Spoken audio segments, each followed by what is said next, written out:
এই মুহূর্তে আমার শিক্ষক অভয়া, একটা ৩১ বছরের মেয়ের মেরুদণ্ডকে প্রণাম জানাই আমি।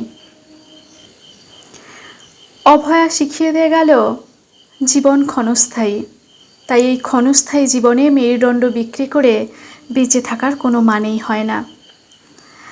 অভয়ার শিখিয়ে দেওয়া পথ ধরেই এই প্রতিবাদ আমরা চালিয়ে যাব, যতদিন পর্যন্ত না তাদের শিক্ষা দিতে পারি যারা এতদিন অন্যায় করেও বারবার পরিত্রাণ পেয়ে যাচ্ছিল। শিক্ষক দিবসে এটাই হোক আমাদের অঙ্গীকার। লিখেছেন অর্পিতা সরকার। জন্ম থেকেই শিখছি, সংখ্যা বেড়েছে শিক্ষকের। মা শিখিয়েছিল ক্ষমা করতে, বাবা শিখিয়েছিল অন্যায়ের সঙ্গে আপোষ না করতে। ক্লাস 5-এর অঙ্কের শিক্ষক শিখিয়েছিলেন ভাগশেষ থাকলেই অঙ্ক ভুল হয় না।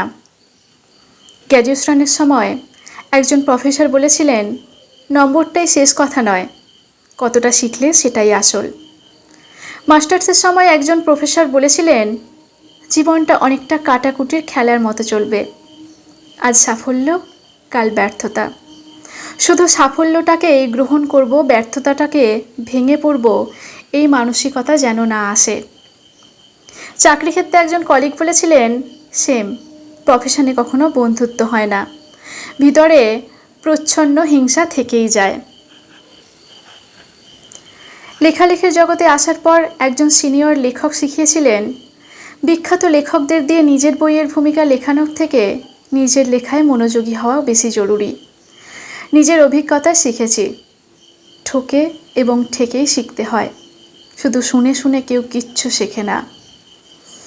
এই মুহূর্তে আমার শিক্ষক অভয়া, একটা ৩১ বছরের মেয়ের মেরুদণ্ডকে প্রণাম জানাই আমি। কতটা নির্ভীক একজন মানুষ হতে পারে অভয়া তার প্রমাণ। আমরা ভাবতেই পারি এতটা কঠিন মেরুদণ্ড না হলে মেয়েটা তো আজ বেঁচে থাকতো। তাহলে তো মাস্টারদা সূর্য সেন থেকে আজকের বরুণ মাস্টারদের সঙ্গে আমাদের পরিচয়ই হতো না। আমরাও শামুকের মতো কাটিয়ে দিতাম নিজেদের অকিঞ্চিৎকর জীবনগুলো। অভয় যদি স্রোতে গা ভাসাতো, তাহলে আমরা জানতেই পারতাম না আমরাও ধর্মবর্ণ নির্বিশেষে একত্রিত হতে পারি। এই পচে যাওয়া সমাজ এখনও গলা তুলে চোখে চোখ রেখে প্রতিবাদ করতে পারে। অভয়া শিখিয়ে দিয়ে গেল জীবন ক্ষণস্থায়ী, তাই এই ক্ষণস্থায়ী জীবনে মেরুদণ্ড বিক্রি করে বেঁচে থাকার কোনো মানেই হয় না। অভয়ার শিখিয়ে দেওয়া পথ ধরেই এই প্রতিবাদ আমরা চালিয়ে যাব, যতদিন পর্যন্ত না তাদের শিক্ষা দিতে পারি যারা এতদিন অন্যায় করেও বারবার পরিত্রাণ পেয়ে যাচ্ছিল। এই শিক্ষক দিবসে এটাই হোক আমাদের অঙ্গীকার। নমস্কার।